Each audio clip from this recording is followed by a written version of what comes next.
Hello, hello, hello, and welcome to Bleav. That's Bleav in Lions, right here on the Bleav Podcast Network.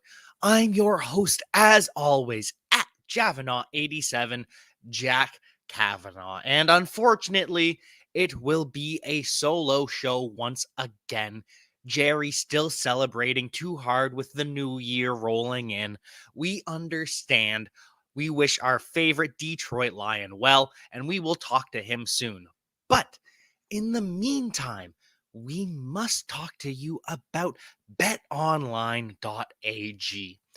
BetOnline has you covered this holiday season with more props, odds, and lines than ever before as football continues its march through the college football bowl season and the NFL playoffs.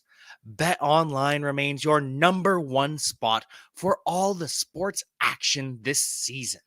So, head to the website or use your mobile device to sign up today and receive your 50% welcome bonus with your first deposit. Just use our promo code BELIEVE to receive your bonus. That's BLEAV. From basketball, football, NHL, boxing, and UFC, right to your favorite Vegas casino games, don't wait to take advantage of all the amazing offers available for the 2021 season. BetOnline is the fastest and easiest way to bet all your favorite sports, so don't wait to take advantage of all the amazing new offers available. BetOnline, where the game starts. And unfortunately, when this game started for the Detroit Lions, they were missing their starting quarterback, Jared Goff. He was out with a knee injury. They were missing their starting right guard, Hal Vaitai, who was out with COVID. They were missing their wide receiver, 2, Josh Reynolds, who was out with COVID. They were missing their wide receiver, 3, Khalif Raymond, who was also out with COVID. And they were missing their fullback, Jason Kabinda, with a knee injury.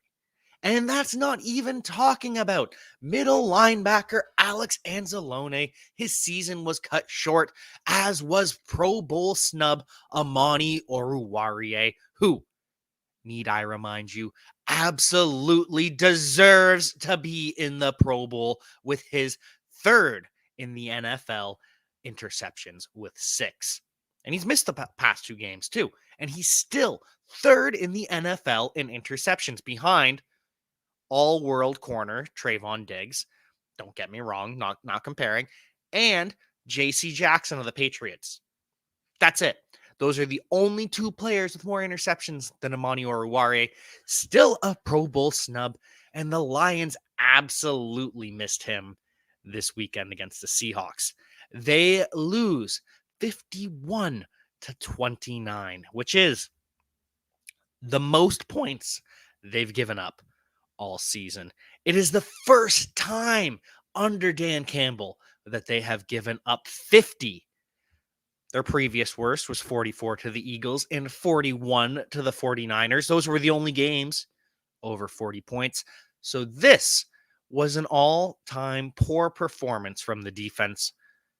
But you kind of understand through this injury and COVID-racked season.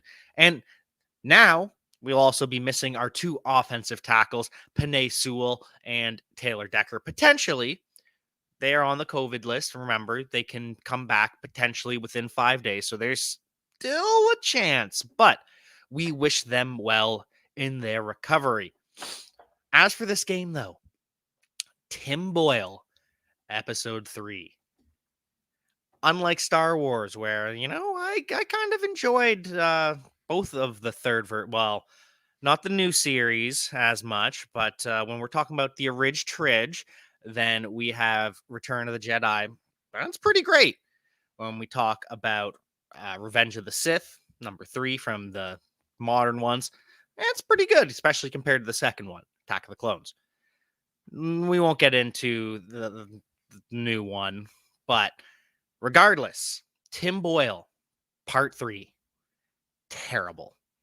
3 interceptions, 262 yards, and 2 touchdowns. But In addition to being the worst game the defense has played, it's the worst quarterback performance we've seen from the Lions. And it just proves that Tim Boyle is not the answer at definitely not starting quarterback, but not even as a backup, in this NFL analyst's humble opinion. So, what's the answer? We know Jared Goff will be back in 2022. That contract is immovable unless someone really wants to trade for him. But QB2, what do we do? Do we go with Matt Corral, the quarterback out of Ole Miss? Do the Lions go with Sam Howell out of North Carolina? What about Kenny Pickett from Pittsburgh?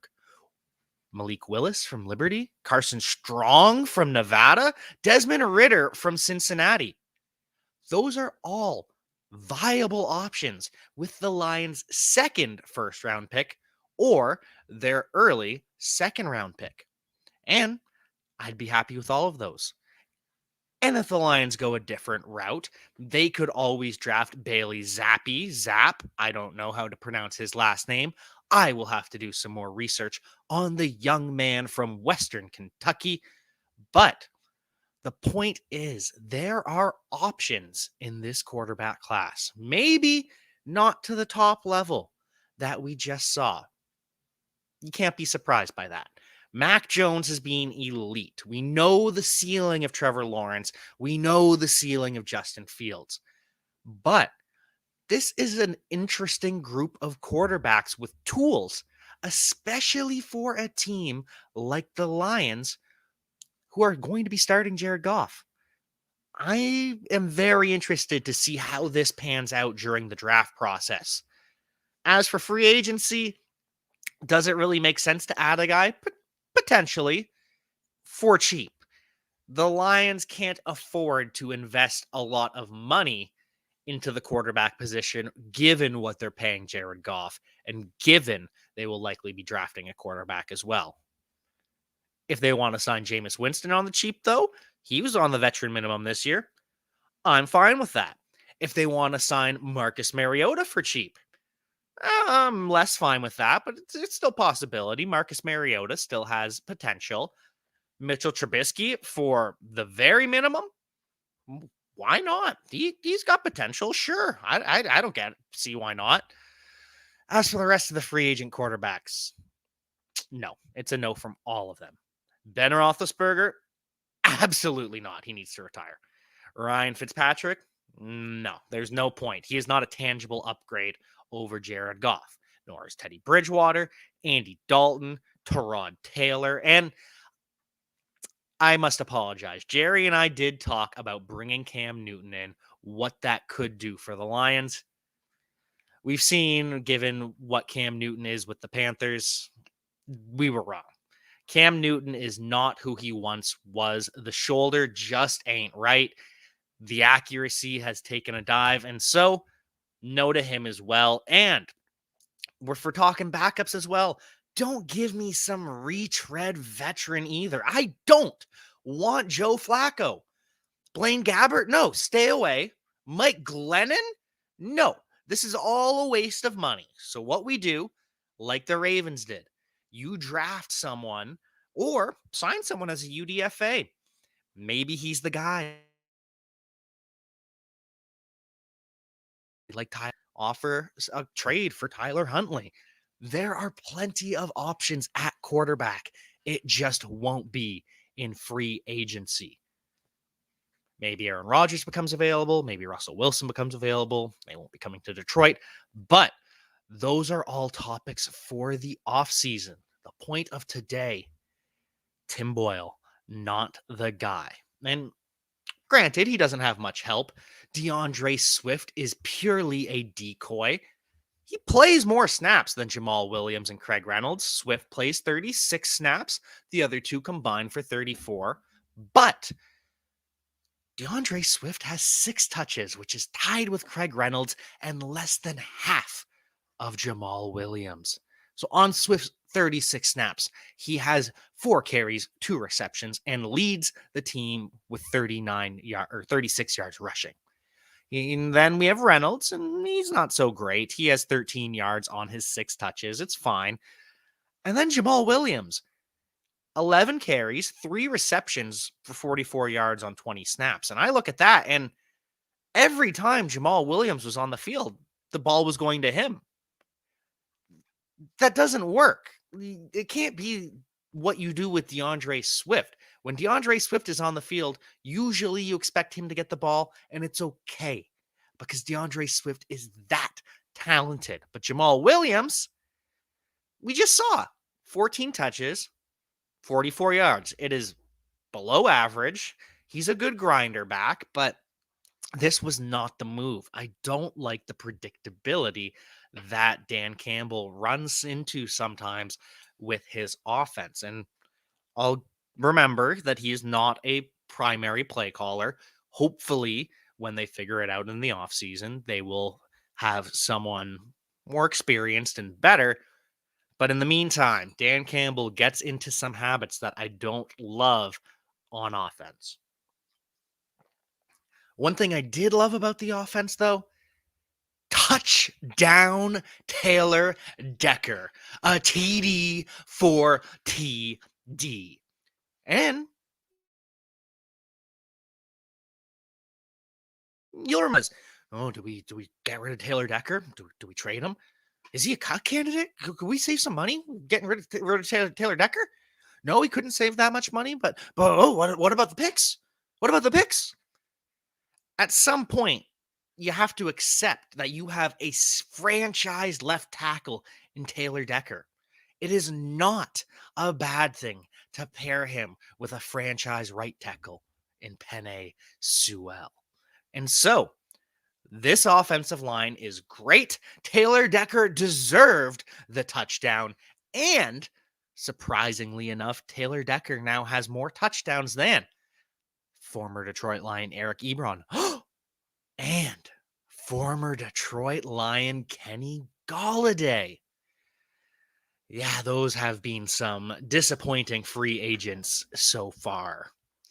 On the Lions defense, we talked about 51 points allowed. That is not good at all. But missing some key guys, Julian Aquara, he slowly made his way back into the lineup. Only 9 pass rush attempts and still got to knock Russell Wilson down. I'll take it in the return from injury, and I'll take it from Aleem McNeil. The young nose tackle played the second most snaps of his young career, did a great job on the nose, beating up on Seahawks right guard, gave Jackson more than a couple times.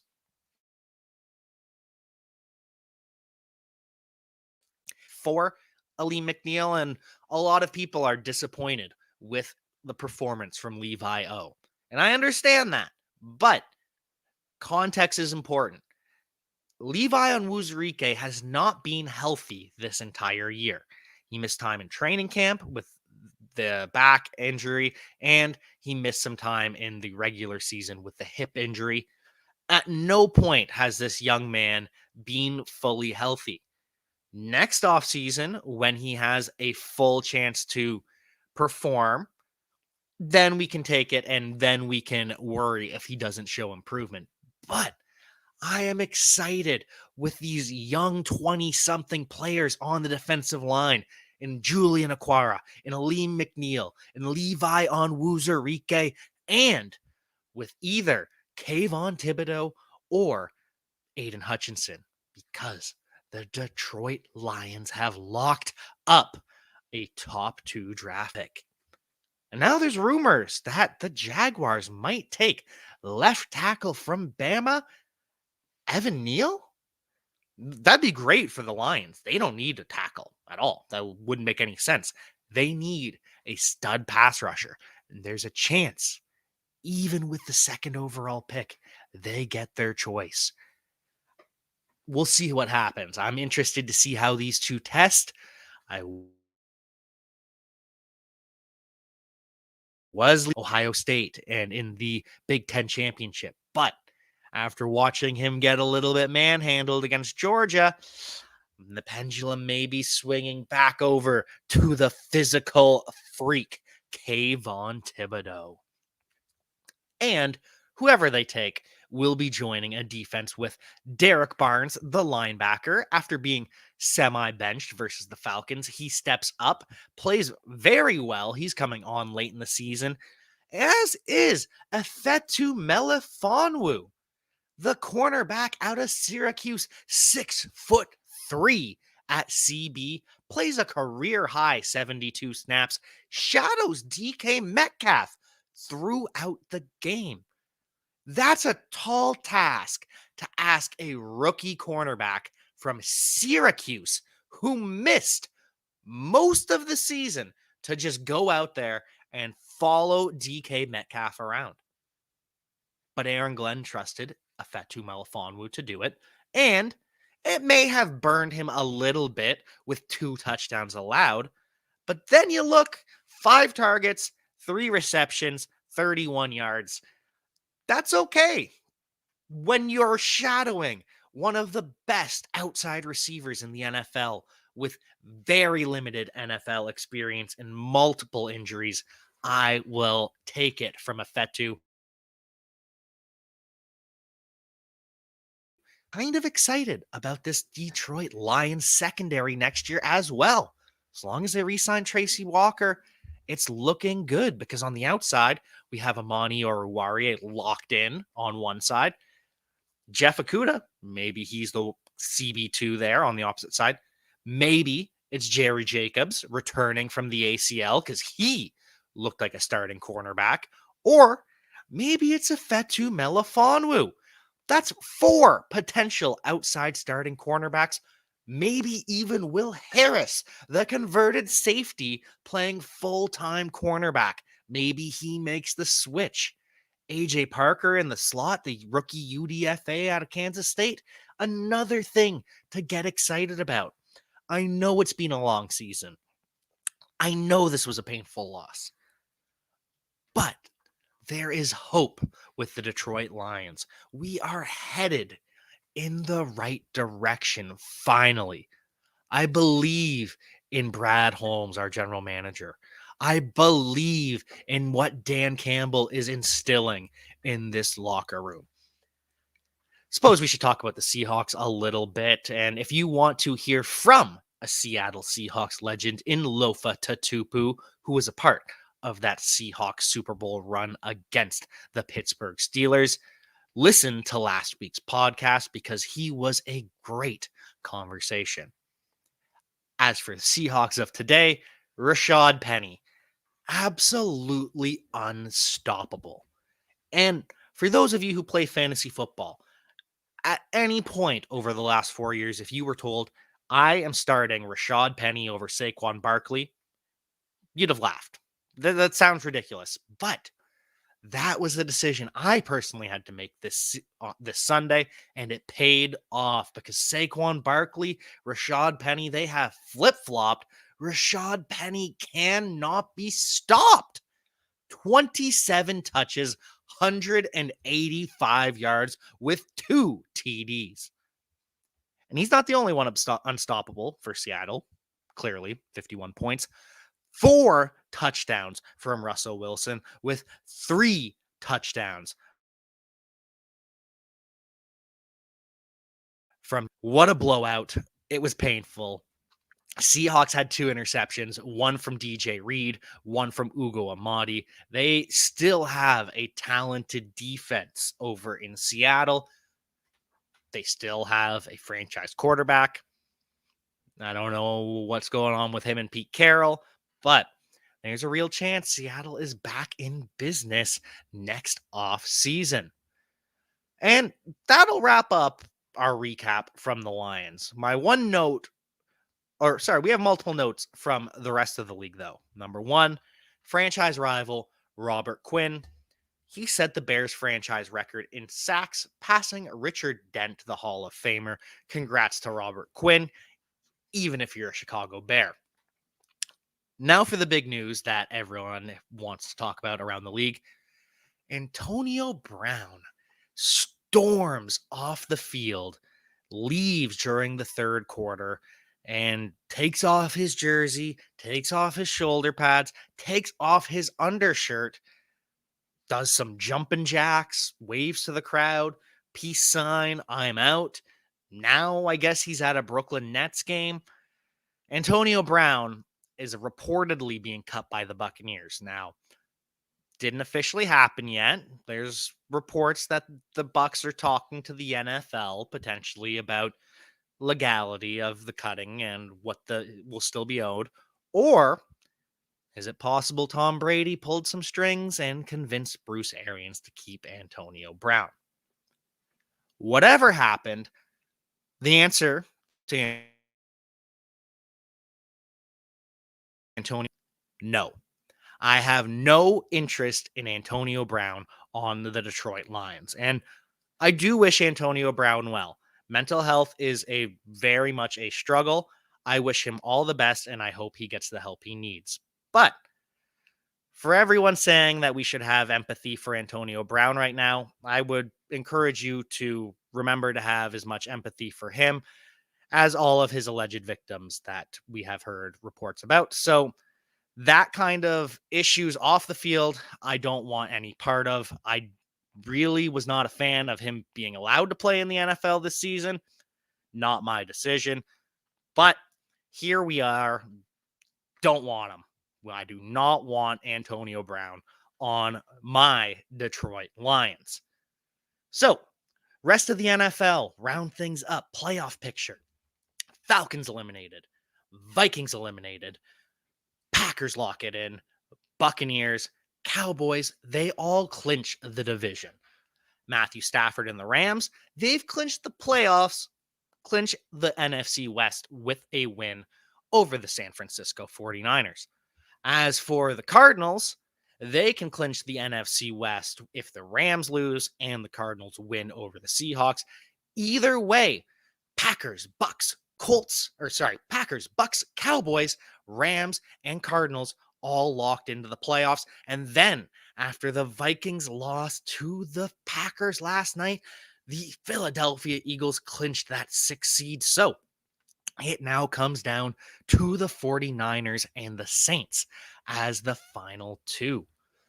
And Packers can clinch the NFC first place with a win over the Detroit Lions next week. But we'll talk about that at another time.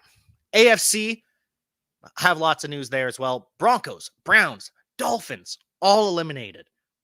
Titans, Kansas City, Bengals, all clinch division. Bills clinch the playoffs, as do the Patriots. If the Bills win, they win the AFC East. If the Bills lose and the Patriots win, then the Patriots clinch the AFC East.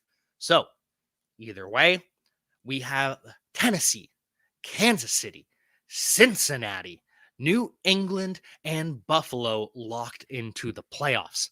That final two spots, Chargers and Raiders, will decide one of them. The winner locks in a playoff berth, unless there's a tie.